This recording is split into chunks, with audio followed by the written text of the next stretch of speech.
সুপ্রিয় শিক্ষার্থী ভাই বোনেরা, আসসালামু আলাইকুম ও রহমতুল্লাহ। নিশ্চয়ই তোমরা ভালো আছো। থাম্বনেল আর টাইটেল দেখে তোমরা নিশ্চয়ই বুঝতে পারছো আজকের বিষয় হচ্ছে রসায়ন। আমরা প্রথম সপ্তাহে রসায়ন বিষয়ে অ্যাসাইনমেন্টটি সমাধান করব। তো প্রথমে যেটা দেখে নেব কোন অধ্যায় থেকে অ্যাসাইনমেন্টটি দেওয়া হয়েছে। দ্বিতীয় অধ্যায় থেকে গুণগত রসায়ন, এই অধ্যায় থেকে আমাদের প্রথম সপ্তাহের অ্যাসাইনমেন্টটি আপডেট করতে হবে। অ্যাসাইনমেন্ট হচ্ছে পরমাণুর মডেল ও ইলেকট্রন বিন্যাস। নির্দেশনা ক হচ্ছে পরমাণুর মডেল বর্ণনা করতে হবে। কোয়ান্টাম সংখ্যা সমূহ বর্ণনা, কোয়ান্টাম সংখ্যা থেকে পরমাণুর বিভিন্ন শক্তি স্তরে ইলেকট্রন ধারণ ক্ষমতা নির্ণয় করা। ঘ পরমাণুর উপ শক্তি স্তরে ইলেকট্রন বিন্যাসের নীতি ব্যাখ্যা করা। এখন নির্দেশনা, আমাদের মূলত কাজ হচ্ছে নির্দেশনা। যে নির্দেশনাগুলো দেওয়া থাকবে ঠিক সেই নির্দেশনাগুলো অনুযায়ী আমাদেরকে সমাধান বা উত্তর দিতে হবে, তাহলে আমাদের অ্যাসাইনমেন্টটি কমপ্লিট হবে। ক নম্বর, বোরের পরমাণু মডেলটির সীমাবদ্ধতা সহ ব্যাখ্যা। খ NLMOS কোয়ান্টাম সংখ্যা সমূহের বর্ণনা ও তাৎপর্য ব্যাখ্যা। গ n এর মান 3 হলে উক্ত শক্তি স্তরে মোট অরবিটাল সংখ্যা নির্ণয় ও সর্বোচ্চ ইলেকট্রন ধারণ ক্ষমতার হিসেব। ঘ আউবাউ নীতি এবং হুন্ডের নীতি উল্লেখপূর্বক কে এবং সিআর ক্রোমিয়াম এর ইলেকট্রন বিন্যাস নির্ণয়। এই পুরা যদি অ্যাসাইনমেন্টটি কমপ্লিট করতে পারো ঠিকভাবে, তাহলে তোমরা তোমাদের জন্য বরাদ্দ মার্ক হচ্ছে 16। তো এটি হচ্ছে নোটিশ। এখানে যদি কোনো কিছু জানার থাকে তাহলে তোমরা নোটিশটি পজ করে দেখতে পারো বা গুগলে সার্চ দিয়ে নোটিশটি পেতে পারো। তো এখন আমরা যেটা করবো সেটা হচ্ছে, এখন আমরা অ্যান্সারে চলে যাব। আমরা এখন অ্যান্সারে চলে আসছি।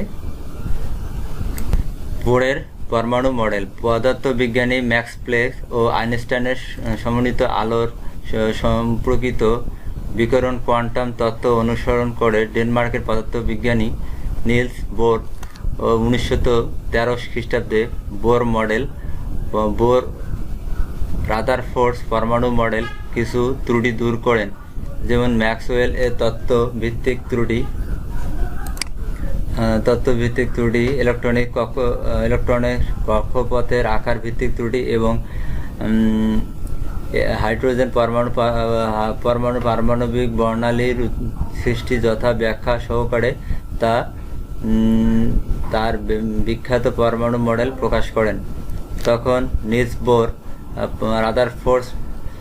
রাদারফোর্ডসের পরীক্ষাগারে কাজ করতেন।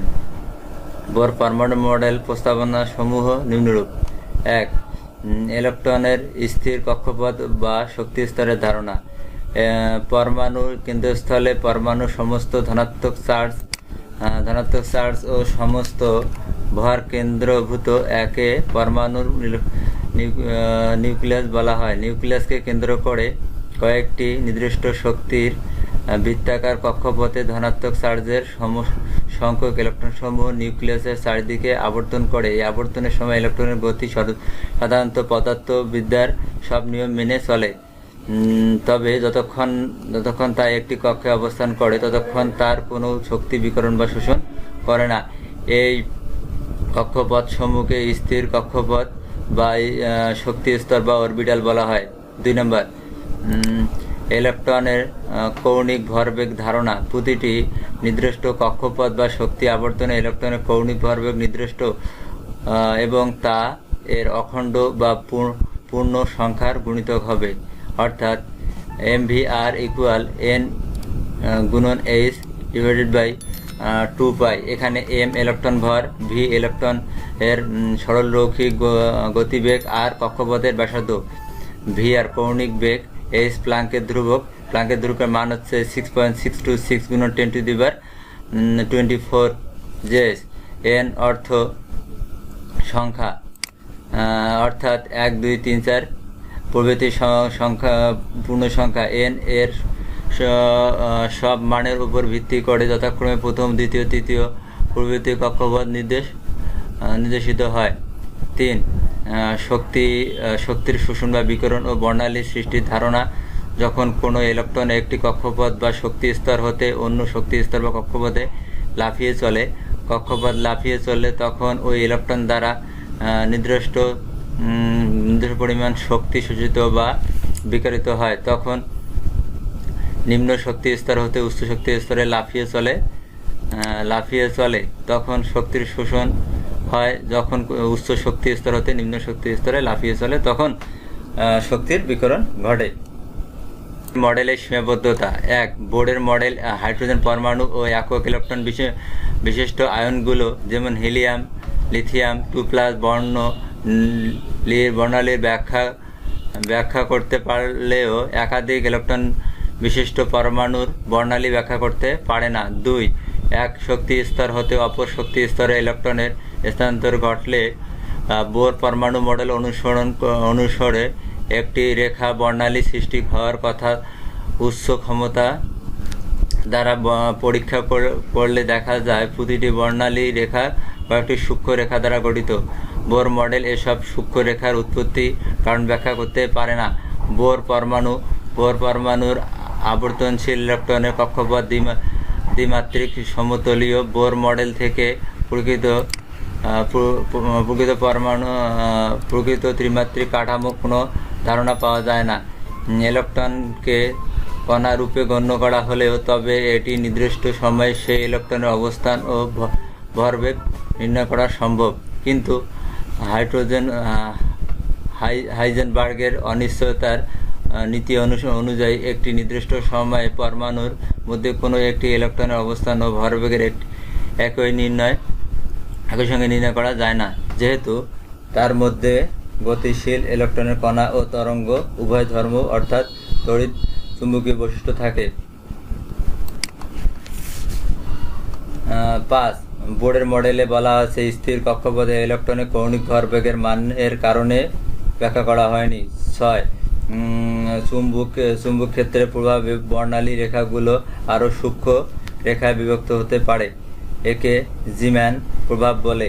একইভাবে তড়িৎ ক্ষেত্রের প্রভাবের একই রূপে ঘটে, একে স্টার্ক প্রভাব বলে। এই প্রভাব থেকে আমরা চুম্বক ও তড়িৎ ক্ষেত্র দ্বারা পরমাণুর কোনো নির্দিষ্ট শক্তি স্তরের সূক্ষ্ম বিভাজন ঘটেছে। NLMOS কোয়ান্টাম সংখ্যা সমূহের তাৎপর্য ও ব্যাখ্যা। কোয়ান্টাম সংখ্যা কাকে বলে? কোয়ান্টাম বলবিদ্যা অনুসারে পরমাণুর ইলেকট্রন কক্ষপথ বা শক্তি স্তরের আকার, সাইজ কক্ষপথের আকৃতি ও কক্ষপথের ত্রিমাত্রিক দিক বিন্যাস নির্দেশক পরস্পর সম্পর্কযুক্ত 3টি রাশি রয়েছে। এছাড়াও পারমাণবিক বর্ণালীর সূক্ষ্ম গঠন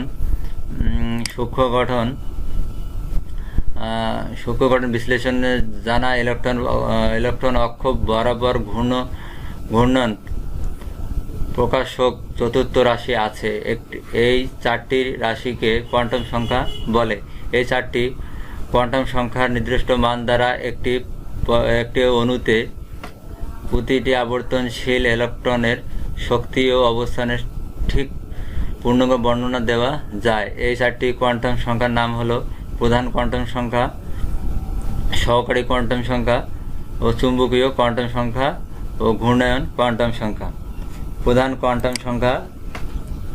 বোর পরমাণু মডেল অনুসারে পরমাণুর ইলেকট্রন সমূহ নিউক্লিয়াসকে কেন্দ্র করে নির্দিষ্ট বৃত্তাকার অরবিটাল বা শক্তি স্তরে আবর্তন করে। প্রধান কোয়ান্টাম সংখ্যা অরবিটাল বা শক্তি স্তরের আকার প্রকাশ করে। বিজ্ঞানী বোর শক্তি স্তর সম্পর্কে প্রধান কোয়ান্টাম সংখ্যা n ধারণা প্রস্তাব করেন। তাৎপর্য: 1. ইলেকট্রনটি কোন শক্তি স্তরে আছে। 2. নিউক্লিয়াস হতে ইলেকট্রনটির দূরত্ব কত।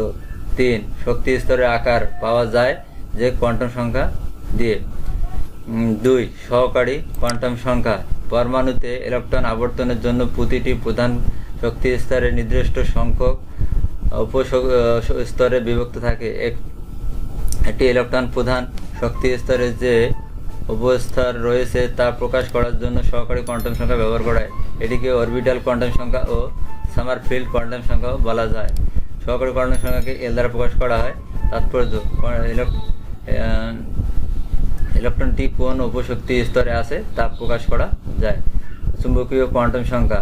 পরমাণুর কেন্দ্র ধনাত্মক চার্জযুক্ত নিউক্লিয়াস ও কক্ষপথে ঋণাত্মক চার্জযুক্ত ইলেকট্রন থাকার কারণে পরমাণুর ভেতরে একটি বিদ্যুৎ ক্ষেত্র এবং এর প্রভাবে চৌম্বক ক্ষেত্র সৃষ্টি হয়। এই চৌম্বক ক্ষেত্রের প্রভাবে ইলেকট্রন বিভিন্ন অরবিটালে ত্রিমাত্রিক দিক স্থির বা ওরিয়েন্টেশন ঘটে।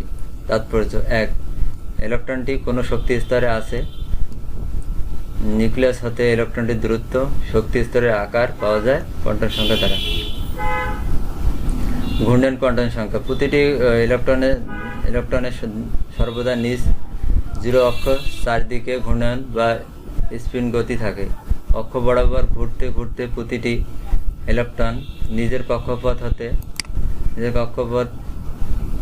গতে আবর্তন করে থাকে। ঘূর্ণন বা স্পিন গতির কারণে প্রতিটি ইলেকট্রন একটি অতি ক্ষুদ্র চুম্বকীয় মৃদু, এগুলো দেখে নেবেন, এগুলো পড়া সম্ভব না। এন এর মান 3 হলে উপশক্তি স্তরে মোট অরবিটাল সংখ্যা নির্ণয় ও সর্বোচ্চ ইলেকট্রন ধারণ ক্ষমতা কত? এন এর মান 3 হলে আই হচ্ছে 0, 0, 1, 2, 0, এম এর মান 0, এম হচ্ছে -1, 0, +1, -2, -1, 0, -2, -2, 1, +1, +2। অরবিটাল সংখ্যা 1টা, 3টা এবং 5টা। ইলেকট্রন ধারণ ক্ষমতা 2টা, 6টা, 10টা। মোট অরবিটাল সংখ্যা মোট হচ্ছে 9টা, আর ইলেকট্রন ধারণ ক্ষমতার সংখ্যা হচ্ছে 14টা। ঘ নাম্বার, আহ্বায়ক নীতি এবং হুন্ডার নীতি উল্লেখপূর্বক কে এবং সিআর এর ইলেকট্রন বিন্যাস করো।